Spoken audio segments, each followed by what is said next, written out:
नमस्कार मेरे प्यारे बच्चों। और आज इस चैनल पर एक बार फिर से आपका स्वागत है।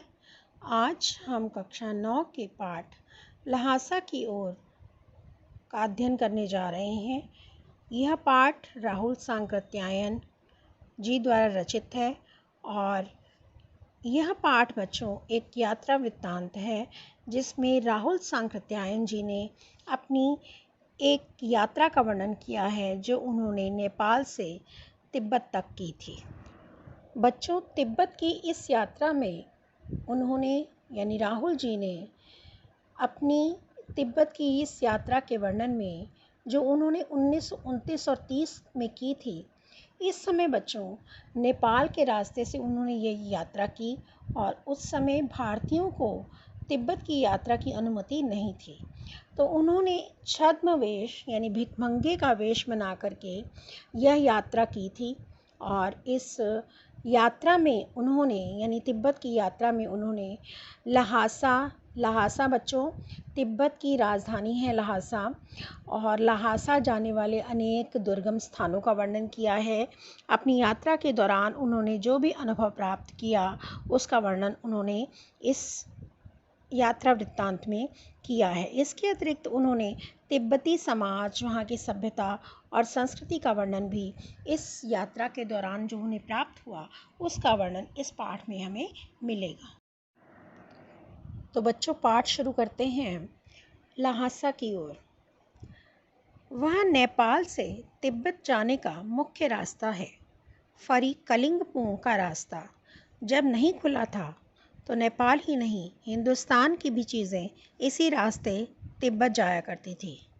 यह व्यापारिक ही नहीं, सैनिक रास्ता भी था। यानी नेपाल से तिब्बत जाने का मुख्य रास्ता था। फरी कलिंगपोंग का रास्ता जो था उस समय बंद था। तो नेपाल ही नहीं, हिंदुस्तान से भी जो भारत से चीज़ें जाया करती थी बाहर, वो तिब्बत के रास्ते से ही जाया करती थी। तो ये व्यापार का एक रास्ता था, व्यापार करने का एक रास्ता था, यानी चीज़ें यहाँ यहीं से आयात निर्यात होता था।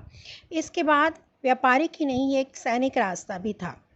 इसलिए जगह जगह फौजी चौकियाँ और किले बने हुए हैं।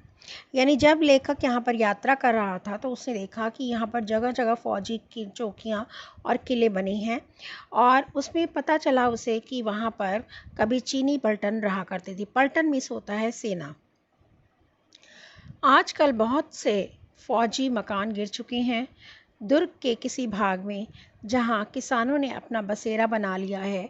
यानी वो जो किला था जहाँ पर पहले चीनी पलटन रहा करती थी, अब वहाँ पर खंडहर हैं और वहाँ पर सिर्फ कुछ किसानों ने अपना घर बनाया हुआ है। वहाँ घर कुछ आबाद दिखाई पड़ते हैं। ऐसा ही परित्यक्त एक चीनी किला है। यानी एक परित्यक्त का मतलब होता है पहले जो यूज़ में था, पहले जो प्रयोग करते थे इसको चीनी सेना अपने लिए, और अब वो परित्यक्त है, अर्थात छोड़ा हुआ है, त्यागा हुआ है, और अब वहाँ पर कुछ किसानों का बसेरा है। हम वहाँ चाय पीने के लिए ठहरे। तिब्बत में यात्रियों के लिए बहुत तकलीफ़ें भी थी और कुछ आराम भी थे। वहाँ जाति पाति छुआछूत का सवाल ही नहीं था। तो बच्चों, यहाँ से जो है तिब्बत की सामाजिक जो दशा थी, उस समय समाज कैसा था तिब्बत का, उसका वर्णन यहाँ पर लेखक ने किया है कि वहाँ पर जाति पाति और छुआछूत का कोई सवाल नहीं था। औरतें पर्दा नहीं करती थी। बहुत निम्न श्रेणी के भिखमंगों को लोग चोरी के डर से घर के भीतर नहीं आने देते थे। नहीं तो आप बिल्कुल घर के भीतर चले जा सकते हैं। चाहे आप बिल्कुल अपरिचित हो तब भी घर की बहू या सास अपनी झोली में से चाय दे सकती है। वह आपके लिए उसे पका देगी। मक्खन और सोडा, नमक दे दीजिए। वह चाय चोंगी में कूटकर, चोंगी बच्चों वो होता है वो एक प्रकार का बर्तन जिसमें आप कुछ कूटते हैं, ठीक है। चोंगी में कूटकर उसे दूध वाली चाय के रंग की बना की मिट्टी के टोटीदार बर्तन खोटी में रख के आपको दे देगी। यदि बैठक की जगह चूल्हे से दूर है और आपको डर है कि सारा मक्खन आपकी चाय में नहीं पड़ेगा, तो आप खुद जाकर चोंगी में चाय मथ कर ला सकते। चाय का रंग तैयार हो जाने पर फिर नमक मक्खन डालने की ज़रूरत होती है। तो बच्चों, वहाँ पर जैसी चाय बनती है जिसमें नमक और मक्खन पड़ता है, ठीक है, और वहाँ पर लेखक ने बताया किसी प्रकार की कोई छुआछूत जाति पाति का कोई चक्कर नहीं है, औरतें पर्दा नहीं करती हैं, निम्न जाति उच्च जाति का कोई भेदभाव नहीं है, किसी को भी आप घर के अंदर बुला सकते हैं, उन्हें चाय दे सकते हैं, वो चाय खुद भी बना सकता है। इस प्रकार वहाँ पर किसी प्रकार का भी कोई भी पर्दा या कोई भी ऊंच नीच की भावना उनके समाज में नहीं थी, जो लेखक ने उस समय देखा। परित्यक्त चीनी किले से जब हम चलने लगे तो एक आदमी राहदारी मांगने आया। राहदारी का अर्थ होता है बच्चों कि जैसे एक स्थान से हम दूसरे स्थान पर जाते हैं तो कुछ टैक्स देना पड़ता है, जिसको टोल टैक्स बोलते हैं आजकल। तो उस समय जो राहदारी बोला जाता था, जिसका अर्थ होता है कि रास्ते का कर, ठीक है, राहदारी। तो एक व्यक्ति जो है आया लेखक से राहदारी मांगने के लिए। हमने वह दोनों चिटें उसे दे दी। शायद उसी दिन हम थोंगला के पहले के आखिरी गांव में पहुंच गए। थोंगला एक जगह का नाम है बच्चों, तिब्बत में ही एक जगह है थोंगला। यहाँ भी सुमति के जान पहचान के आदमी थे। सुमति एक जो वेल नोन पर्सन तिब्बत में, यानी कि जिसकी बहुत पहचान थी उस जगह पर, उसका नाम था सुमति। और यह सुमति जो था लेखक को अच्छी तरह जानता था, उसकी जान पहचान थी सुमति से। तो यहाँ पर लेखक ये कहते हैं, राहुल सांकृत्यायन, कि जब मैं यात्रा करने के लिए गया तो सुमति से मेरी जान पहचान थी, और सुमति के जान पहचान के आदमी थे, और भिकमंगे रहते हुए भी ठहरने के लिए अच्छी जगह मिल गई, यानी रिकमेंडेशन उसको मिल गई सुमति की वहाँ पर, सुमति के नाम से। यद्यपि वो भिकमंगे के वेश में था लेखक, तो भी उसे रहने के लिए अच्छा स्थान मिल गया। और 5 साल बाद जब इसी रास्ते से लौटे थे और भिकमंगे नहीं थे, एक भद्र वेश में थे। भद्र का अर्थ होता है बच्चों सभ्य, अच्छे सूट बूट पहन करके भद्र वेश में जाना, भद्र सभ्य बनकर जाना। कहीं पर भद्र यात्री के वेश में थे, घोड़ों पर सवार थे तो भी, किंतु उस वक्त किसी ने हमें रहने के लिए जगह नहीं दी, और हम गांव के एक सबसे गरीब झोपड़े में ठहरे थे। उसका कारण बताया लेखक ने कि बहुत से लोग वहाँ पर क्या करते हैं, शाम के समय जो हैं उनकी मनोवृत्ति होती है, उनका स्वभाव होता है कि वो क्या करते हैं कि शाम को छंग पी करके, छंग का अर्थ होता है बच्चों शराब, ठीक है, नशीला पदार्थ, शराब पी करके अपनी होशो हवास दुरुस्त रखते हैं। तो शाम के समय वो लोग क्या करते थे, शराब पीते थे और अपने होशो-हवास खो देते थे। तो उन्हें कोई नहीं पता चलता था कि कोई उनके घर मेहमान है, मेहमान बनकर आया है, या कोई उनसे सहायता मांग रहा है। उन्हें किसी चीज़ का होश नहीं रहता था। तो लेखक, इस पैराग्राफ में हमने पढ़ा कि लेखक 2 बार उसने तिब्बत की यात्रा करी। पहली बार जब वो गया तो भिकमंगे के वेश में था, और जहाँ पर उसे सुमति की जान पहचान के आधार पर एक अच्छी जगह रहने की मिल गई थी, जबकि वो भिकमंगे के वेश में था। लेकिन जब दूसरी बार गया तो यद्यपि वो सभ्य वेश में, भद्र वेश में था, एक सभ्य व्यक्ति के वेश में गया था, उसके पास घोड़े भी थे, लेकिन उसे रहने के लिए जगह नहीं मिली और उसे एक बहुत गरीब झोपड़े में ठहरना पड़ा। आगे देखें बच्चों, अब हमें सबसे विकट डांडा थोंगला पार करना था। विकट बताया है डांडा थोंगला। डांडा थोंगला जगह का नाम है तिब्बत में, और ये जगह जो थी भौगोलिक दृष्टि से बहुत ही खतरनाक थी, इसलिए उसे विकट कहा है लेखक ने। डांडे तिब्बत में सबसे खतरे की जगह है।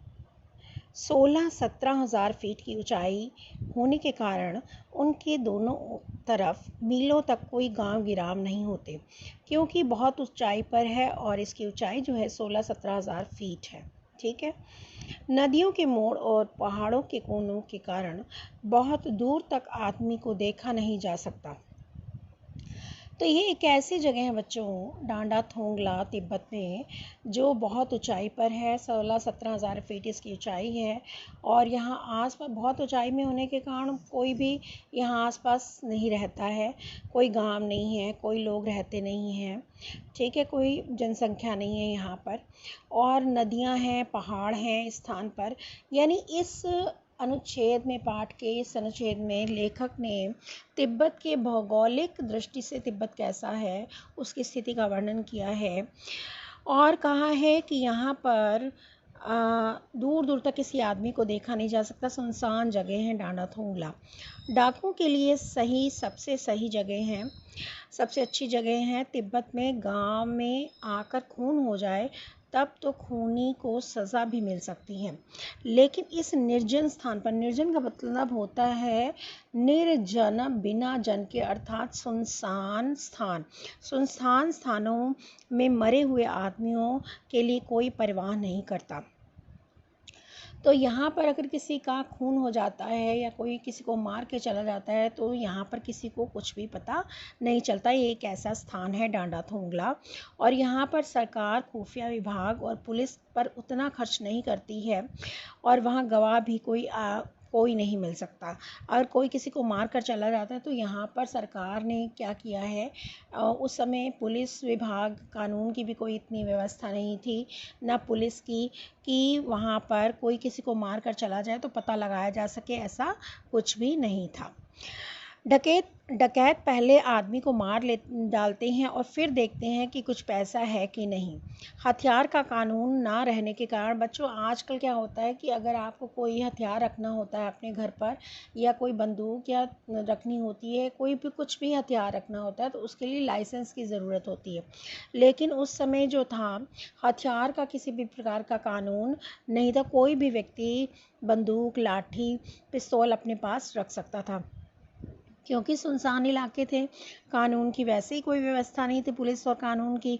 तो यहाँ पर पिस्तौल और बंदूक ऐसे लेकर घूमते थे जैसे डंडा और लाठी लेकर घूम रहे हैं, बहुत आसानी से लेकर घूम लेते थे लोग। डाकू यदि जान से ना मारे तो खुद उसे अपने प्राणों का खतरा है। गांव में हमें मालूम हुआ कि पिछले ही साल थोंगला के पास खून हो गया। शायद खून की हम उतनी परवाह नहीं करते, क्योंकि हम भिखमंगे थे, और जहाँ कहीं वैसी सूरत देखते, टोपी उतार, जीभ निकाल, कूची कूची एक पैसा कहते, भीख मांगने लगते। अब लेखक ने वहाँ पर अपनी जान कैसे बचाई उस सुनसान इलाके में। लेखक को लगता था कि यदि कोई व्यक्ति ऐसा दिखता था जो डकैत की तरह लगता था, तो लेखक क्या करता था, भिखमंगे के वेश में वो ऑलरेडी थे, और तो क्या करते थे, जीभ निकाल करके भीख मांगने लगते थे, ताकि सामने वाले को पता चले कि हम भिखमंगे हैं। इसलिए वह किसी प्रकार का कोई लूटपाट नहीं करते थे। तो इस प्रकार से लेखक अपनी जान बचाते थे जब किसी ऐसे व्यक्ति को सामने देखते थे। लेकिन पहाड़ की ऊंची चढ़ाई थी, पीठ पर सामान लाद कर कैसे जाते, क्योंकि डांडा थोंगला, मैंने पहले बताया कि 16-17 हज़ार फीट की ऊंचाई थी, और बहुत ऊंचा होने के कारण लेखक के पास सामान भी था, तो वहाँ पर चलना कठिन था। और अगला पड़ाव 16-17 मील से कम नहीं था।